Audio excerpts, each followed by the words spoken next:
Well, guys, how you doing? Here's the next video.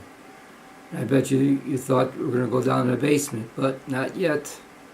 We have a few more videos here to do before we go down to the basement to work out. This video is going to be about deadlifts. The last video, if you watched it, was about squats. So we're going to go in a little bit of depth here on my deadlift and how I progressed in the last 2 years.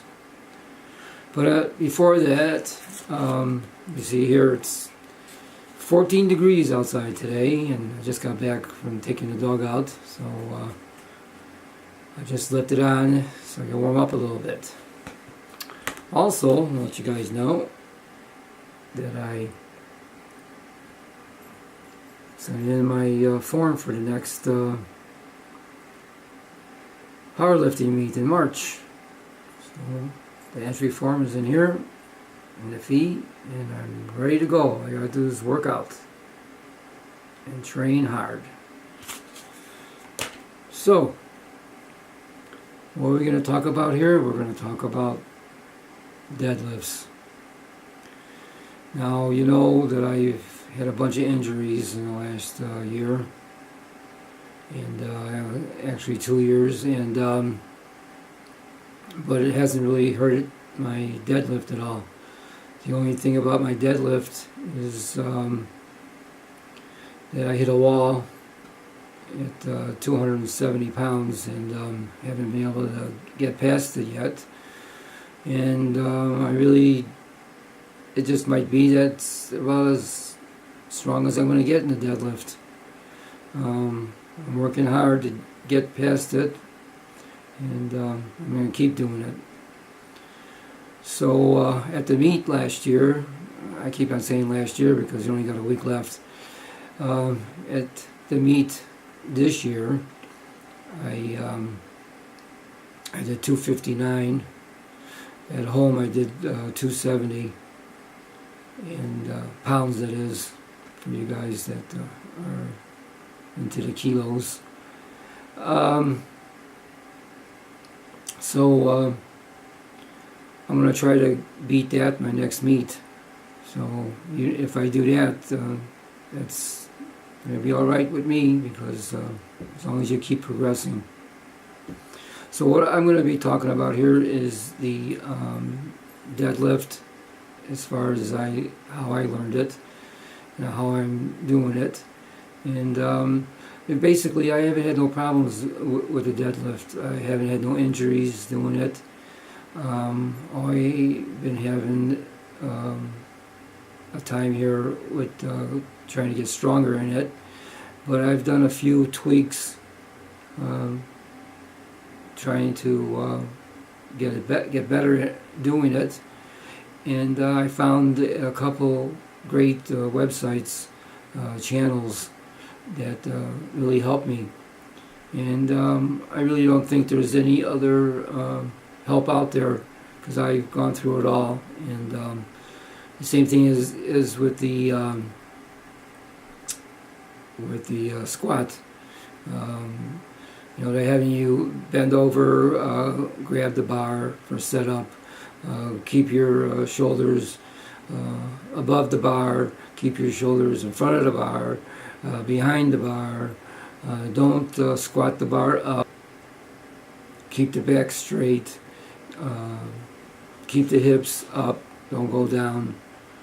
So all that stuff, you're sitting there and you have all these cues you're going through, and what you're trying to do, you're trying to get stronger in the deadlift, and instead you're worrying about your shoulders forward, you're worried about your shoulders backwards, you're worried about the shoulders being over the bar, you're worried about not squatting the bar up, you're worried about not bending too far in the hips, keeping your back straight, taking in your breath into your stomach, not into your lungs, keep your chest up, look up straight as you're pulling up.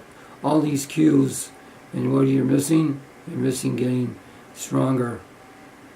So what you have to do is, when you're learning the deadlift, you have to learn the deadlift the way your body can handle the deadlift, just like I explained with the squat.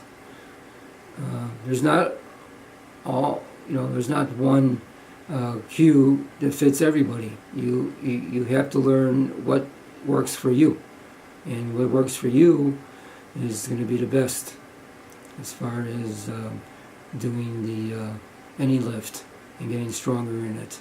So these two channels that I really learned how to deadlift correctly, and it's really helped me. It's helped my less strain in my back. It has less strain everywhere in my body that incorporates it, all the muscle is incorporated when you do the deadlift. So these two channels that I found, I'm going to put down in the description box so you guys can go through it and watch it if you want to learn how to do the deadlift correctly. And here I have one little clip. All you need is a barbell and a wall. Check this out. This is super trick. So we're going to put the barbell down, and you're going to go exactly one of your feet out away from the wall. So he's going to go, that's it. Now, excuse me, you're going to take your deadlift stance, and he's going to reach down. Yeah, he's going to do it between there so we don't smash our heads. Yeah. So he is one of his feet away from the wall. So this is how you're going to start. One of your feet away from the wall. He's going to grab the barbell, and he's going to engage into a deadlift until his butt hits the wall. Go down, and now go into your deadlift. And that's it. That's how you check to see if you're in the right position, and if you're not, that's how you make yourself in the right position. How does it feel? Very good. Way better. You know what he said? You can open up the hips a lot faster and shove all that horsepower into the ground. That's how you clean up all your mobility. That's how you fix your deadlift. Trev, Smashworks, my boy Steve. I'll check you guys out tomorrow. Have an awesome day. So you see how they show you how easy it is to be able to get down to the bar and to lift it up, to pull it off the ground. And if you learn these cues here, you should have no difficulty doing the deadlift. Now, when I was training for the meet this year, about 3 months out, I was trying the sumo. And sumo is a very technical deadlift, and it takes a little bit of learning.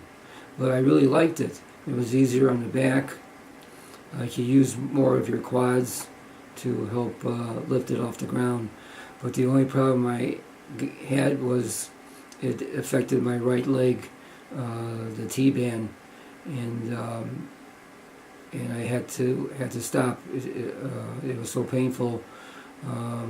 Also, I had to stop 4 weeks of training in the squat because the T-band, I couldn't squat down because the T-band was inflamed at the knee.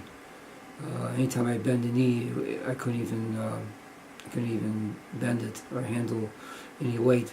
But it took about 2 weeks for it to calm down, and I was able to go back to squatting normal again. But I just gave up on the sumo, which I really liked, and I went back to conventional. And I've always had this problem with my T-band on my right leg. Years back when I was running, I was trained to run into the Chicago Marathon over here, and like about 3 months out, the same problem. My knee would lock up from the T-band.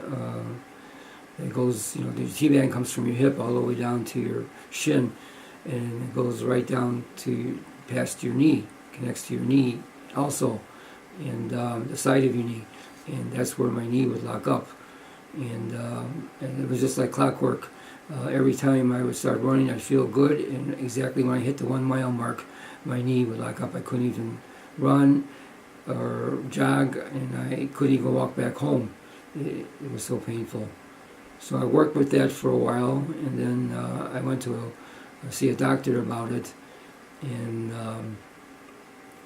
he said he doesn't see anything wrong with it because there's a problem.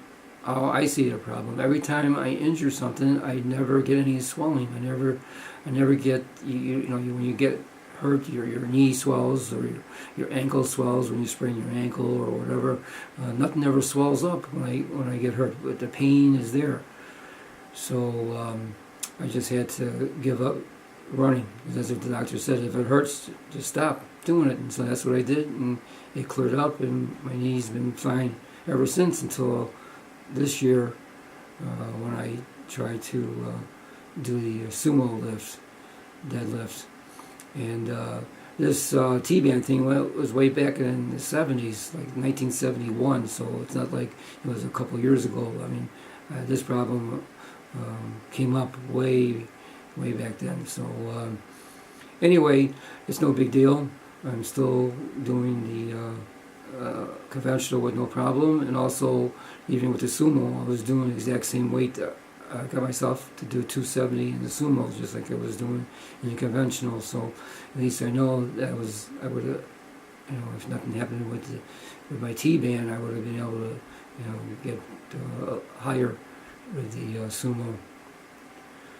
So we're going to end this video right now. I just wanted to explain, my lifts, the squat, the deadlift, and now my next video I'm going to explain what's been going on with my bench press. And then we're going to go down to the basement and we're going to go through my training sessions for getting ready for the meet next March. So until then. If you like the video, please like the video, share the video, and subscribe.